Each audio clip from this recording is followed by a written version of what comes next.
এগুলো কোনো গাল গল্প নয়, কোনো কেচ্ছা কাহিনী নয়, এগুলো কিন্তু ইসরায়েলি রিওয়ায়াতও নয়, সহিহ হাদিস এগুলা। নবী সাল্লাল্লাহু আলাইহি ওয়াসাল্লাম হাদিসগুলো বলেছেন, এক সরিষা দানা পরিমাণ মিথ্যা নাই এখানে। এখান থেকে বলতে যাচ্ছিলাম, দোয়া কবুলের অন্যতম একটা উপায় হচ্ছে আপনি কোনো ভালো কাজ করেন গোপনে, যেটা আল্লাহ ছাড়া কেউ জানে না, ওর ওসিলা করে আপনি আল্লাহর কাছে যান, দোয়া কবুল হবে ইনশাআল্লাহ।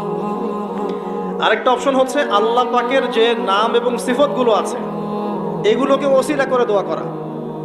যেমন, আল্লাহ তোমার রহমান নামের ওসিলায় আমি তোমার কাছে দয়া চাচ্ছি, তোমার আল গফুর নামের ওসিলায় আমি ক্ষমা চাচ্ছি, তোমার আর রাজ্জাক নামের ওসিলায় আমি রিজিক চাচ্ছি, ওয়াহাব নামের ওসিলায় আমি সন্তান চাচ্ছি, ইত্যাদি। কথা কি বুঝতে পারছেন? যে নামের সাথে যে বিষয়টা যায় এটা ওসিলা করে আপনি দোয়া করলে ইনশাআল্লাহ তাআলা আপনি আপনার ফলাফল পাবেন। আর একটা সবচেয়ে বড় অস্ত্র শিখিয়ে দিচ্ছি, এটা আমি কাউকে শিখাইনি আজ পর্যন্ত।